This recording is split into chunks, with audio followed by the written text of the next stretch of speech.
¿Qué también se orientaban los antiguos egipcios en el espacio? Podría parecer que las imágenes del cielo realizadas hace miles de años sin telescopios solo debían mostrar el sol, la luna y un puñado de las estrellas más brillantes. Sin embargo, en el zodíaco de Dendera, los antiguos egipcios también representaban a Marte, Mercurio, Júpiter y Venus en el patrón que se repite en el cielo una vez cada casi 1000 años. Y lo hacen con tal precisión que, utilizando cálculos modernos, los científicos definieron la fecha en que se creó el misterioso zodíaco, el año 50 a.C.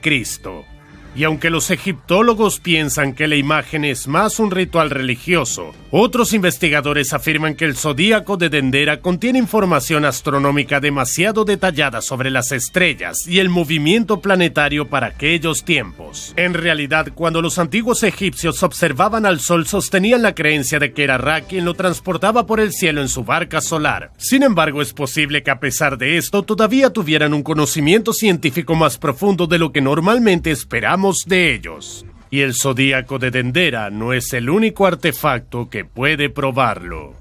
En este video descubrirás lo siguiente: ¿por qué Stephen Hawking pensaba que los antiguos egipcios usaban la ayuda de una civilización más avanzada? ¿Podían realmente procesar materiales espaciales? ¿Qué indica sus interacciones con América miles de años antes de la llegada de Colón? Y en general, ¿qué descubrimientos asombrosos y artefactos enigmáticos tienen el potencial de transformar nuestra comprensión del antiguo Egipto?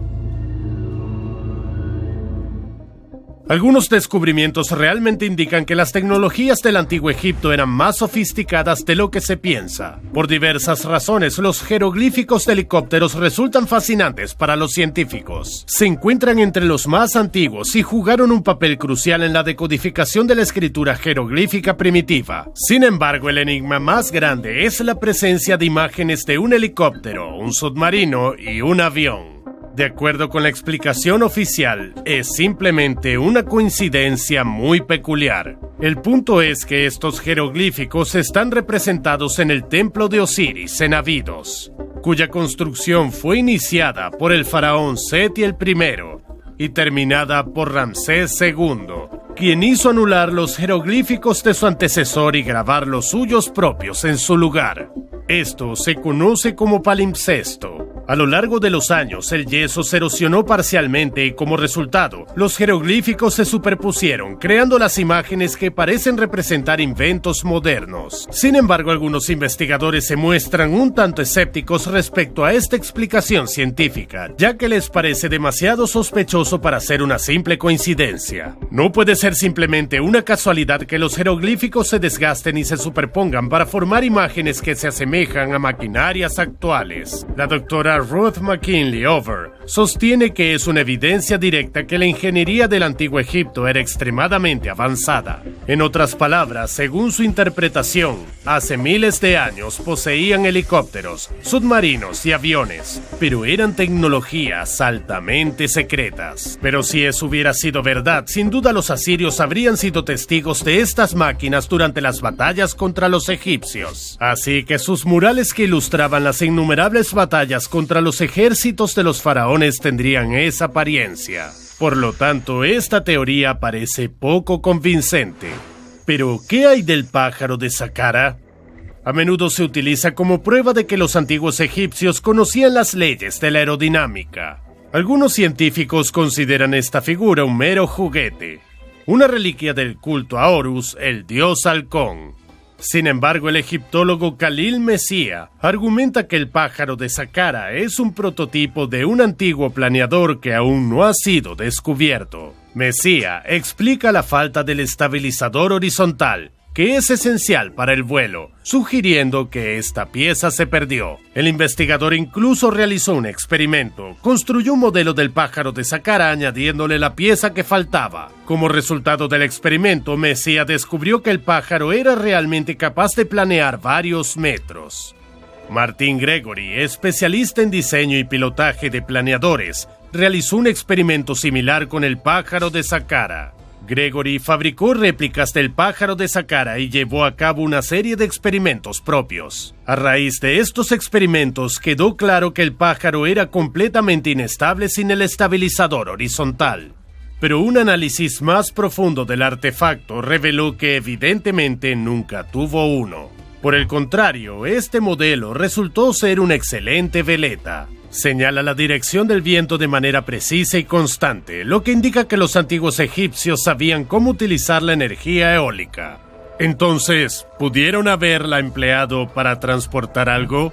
El relieve de las lámparas de Dendera muestra claramente a una mujer sosteniendo un gran dispositivo de iluminación en sus manos. El relieve fue descubierto en el templo de Hathor y parece estar intencionalmente escondido en estrechas salas subterráneas de difícil acceso. Además, no puede ser explicado como un palimpsesto, ya que la imagen se mantiene exactamente como los antiguos egipcios la crearon. Sin embargo, los egiptólogos interpretan las misteriosas lámparas del relieve como una combinación de símbolos egipcios característicos. El diet que representa a Osiris y una serpiente que emerge de una flor de loto. El diet representaba la estabilidad y la constancia, mientras que la serpiente y el loto representaban la prosperidad. Pero muchos investigadores no están satisfechos con esta explicación, especialmente considerando la similitud de las lámparas de Dendera con el tubo de Croques, uno de los primeros tipos de bombillas industriales. ¿Acaso realmente iluminaban sus tumbas con algo similar? Sin duda el uso de electricidad habría sido de ayuda para los egipcios antiguos en la manipulación de los materiales necesarios para la construcción de sus pirámides y templos. Hoy, el proceso de extracción se realiza con excavadoras, bulldózeres y explosivos. Usaban granito muy resistente. Se piensa que los egipcios antiguos empleaban un método de inserción de cuñas de madera en las fisuras y debilidades preexistentes de la roca. Posteriormente empapaban la madera con agua, lo que provocaba su expansión y la consiguiente fractura del granito. Para procesarlo, según la ciencia oficial, se supone que los antiguos egipcios se las arreglaban con las herramientas que se han encontrado durante las excavaciones o que están documentadas por escrito o en forma de planos. Pero ¿qué pasa con la perforación de agujeros en el granito? Hoy en día se utilizan taladros con puntas de diamante o agua a alta presión, pero como lo hacían los antiguos egipcios sigue siendo un misterio hasta hoy, ya que el cobre, que era el material del que disponían en aquel entonces, era demasiado blando para perforar. Se piensa que utilizaban arena como material abrasivo. Sin embargo, algunos científicos sostienen que los antiguos egipcios perforaban el granito utilizando dispositivos de sonido que aún no han sido descubiertos. En general, aún existen numerosas incógnitas en relación al arte de la construcción de los antiguos egipcios. Sin embargo, a la luz de sus impresionantes logros arquitectónicos, es evidente que debieron contar con conocimientos adicionales. ¿Podrían ser los antiguos egipcios más listos de lo que pensamos? Los investigadores consideran que la Gran Pirámide de Giza es una de las principales pruebas de ello. Es la pirámide más grande y al mismo tiempo más antigua del Antiguo Egipto. Con una altura de 146.5 metros, fue erigida 26 siglos antes de Cristo. Está compuesta por aproximadamente 2.300.000 bloques, cada uno pesando alrededor de 2 toneladas. Según diversas estimaciones, su construcción tomó entre 20 y 40 años y todavía guarda muchos secretos. ¿Cómo lograron los egipcios erigir la estructura más grande del mundo antiguo en un tiempo relativamente corto? Los científicos solo han podido explicar algunas fases de la construcción. Los bloques de piedra se extraían de una cantera ubicada al sur de la pirámide, y para facilitar el transporte de cargas tan pesadas en el desierto, mojaban la arena con agua. No obstante, no se aclara cómo los egipcios eran capaces de elevar bloques de varias toneladas a más de 100 metros de altura. Los científicos creen que para ello era necesaria una rampa, es decir, una pendiente uniforme que facilitara el arrastre de los bloques cuesta arriba.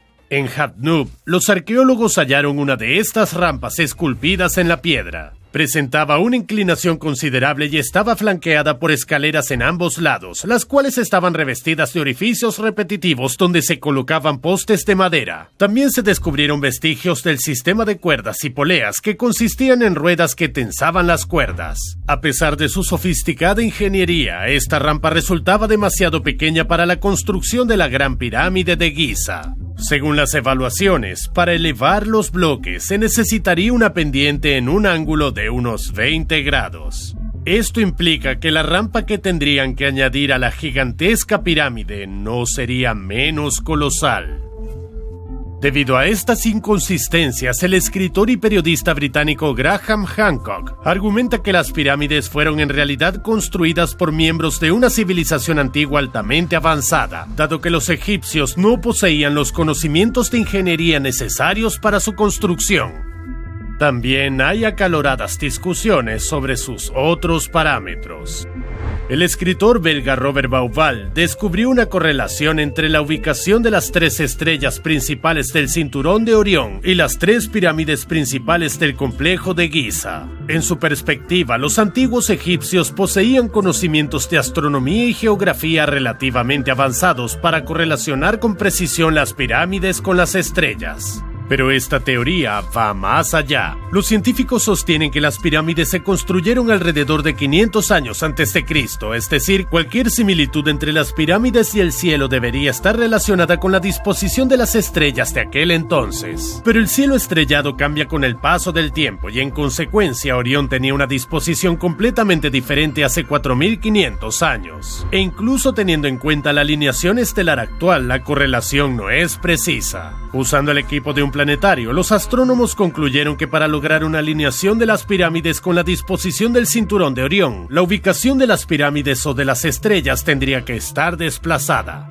Pero existen ciertos casos de alineación astronómica de las pirámides que son innegables. Lo que más asombra a los expertos es la precisa correspondencia de la Gran Pirámide de Giza con los puntos cardinales: norte, sur, este y oeste. Durante mucho tiempo los investigadores se han esforzado por entender cómo los antiguos egipcios lograron esto. Además, durante el solsticio de invierno, el sol se pone justo sobre la pirámide de Menkaura. De esto se deriva la explicación oficial que sostiene que los antiguos ingenieros alineaban las pirámides observando cuidadosamente el movimiento del sol. ¿Será que poseían el conocimiento necesario para fabricar brújulas, pero estos artefactos simplemente no se han encontrado?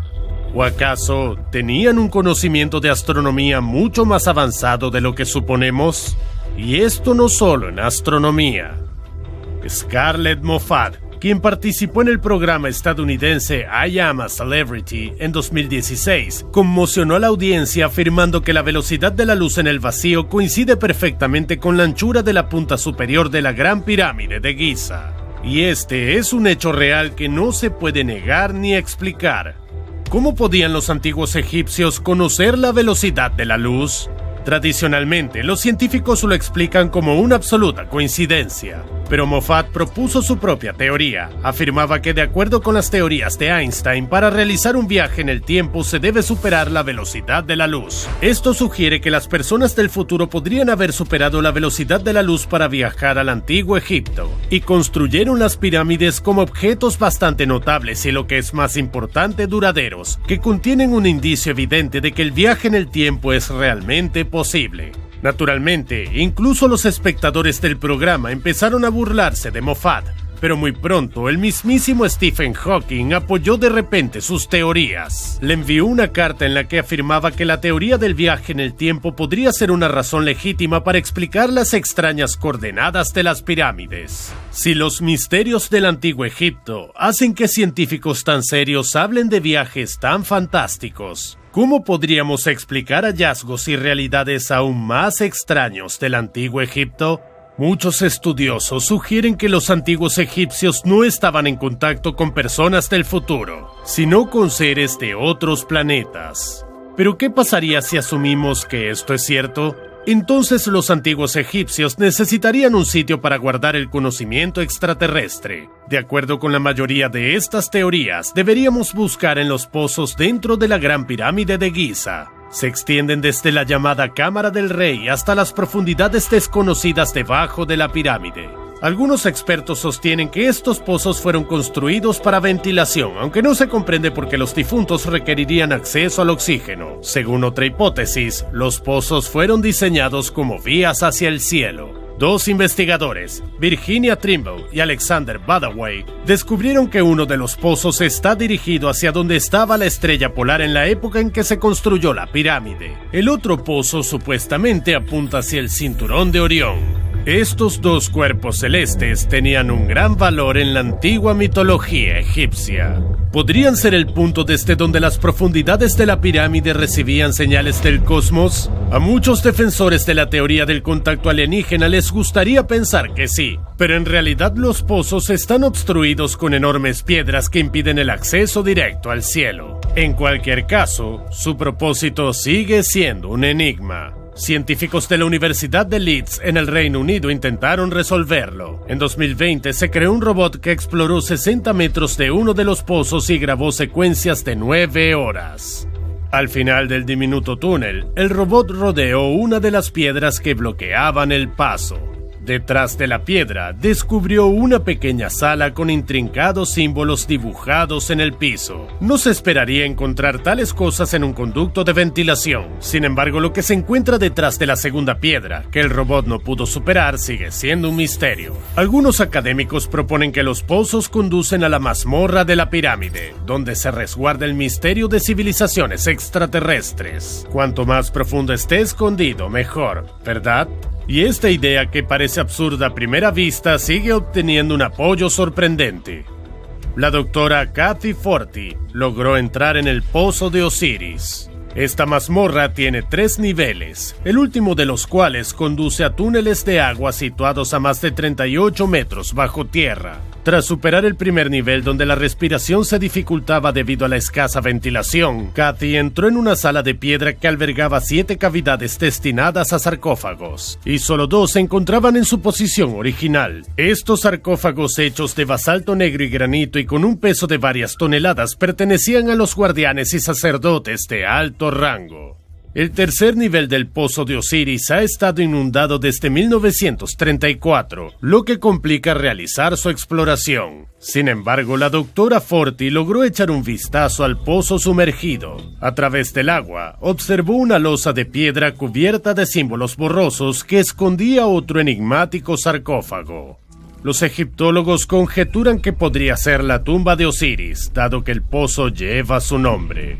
De acuerdo con varias teorías basadas en los antiguos mitos egipcios, Osiris era un emisario de una civilización extraterrestre que proporcionaba a los antiguos egipcios conocimientos ocultos. Podría ser que su tumba esconde un complejo subterráneo donde, lejos de los ladrones, se guardan no solo manuscritos alienígenas, sino también ejemplos de tecnologías cósmicas, como este artefacto metálico hallado en unas tumbas no lejos del Cairo. Fue fabricada alrededor de 3500 años antes de Cristo y es el adorno egipcio de metal más antiguo. Anteriormente se pensaba que la cuenta había sido formada mediante algún método desconocido, pero investigaciones recientes del material han revelado que contiene una alta concentración de níquel. Esto sugiere un origen meteórico. Quiere decir que los egipcios poseían literalmente joyas provenientes del espacio. Los científicos proponen que los sacerdotes vigilaban cuidadosamente los impactos de meteoritos. Para ellos, el metal celestial tenía un valor especial y un significado religioso, por lo que la cuenta hecha con él se conservaba en la tumba como un tesoro. Aquellos que apoyan la teoría del paleocontacto sostienen que ciertos artefactos son obsequios otorgados por seres de civilizaciones extraterrestres. Si esto es cierto, una cuenta no era todo lo que tenían. La daga de Tutankamón fue sepultada con la momia del faraón hace aproximadamente 3300 años. También está hecha de un meteorito. Pero lo que más sorprende de la daga no es el origen cósmico de su metal, sino el hecho de que fue moldeada y presenta decoraciones finas y detalladas. Otros descubrimientos de hierro meteórico no se comparan con el nivel de acabado de esta pieza. Esto no sorprende a los egiptólogos, ya que los mejores artesanos creaban adornos para los faraones. Pero aún así, algunos investigadores creen que la daga fue un obsequio extraterrestre. Por supuesto, no es el sable de luz de Luke Skywalker, pero es igual de impresionante. No obstante, si los antiguos egipcios verdaderamente tenían un conocimiento secreto sobre el universo, lo escondieron de manera tan efectiva que parece improbable que una persona común pudiera haberlo hecho. ¿Y si los antiguos egipcios no necesitaban contactarse con extraterrestres porque ellos mismos eran extraterrestres? Todavía no contamos con información concluyente sobre el origen de Nefertiti, la fecha de su fallecimiento o el lugar donde está sepultada. Parece como si hubiera surgido de la nada y luego se hubiera desvanecido. Al mismo tiempo, es evidente que Nefertiti tuvo un gran impacto en el antiguo Egipto. Esto se evidencia en las representaciones en las que se muestra del mismo tamaño que su esposo, el faraón Akenatón. Su famoso busto sigue causando una gran impresión por su apariencia, que curiosamente se ajusta a los estándares de belleza actuales. Parece como si su creador, Tutmosis, se hubiera inspirado en las páginas de Vogue. Los expertos consideran que el busto de Nefertiti es una especie de modelo publicitario del escultor que demostraría su habilidad y su proceso de trabajo. Por eso el autor hizo que el rostro de Nefertiti pareciera perfectamente simétrico, siguiendo proporciones matemáticamente precisas. También se cree que esto explica la misteriosa ausencia del ojo que nunca se encontró.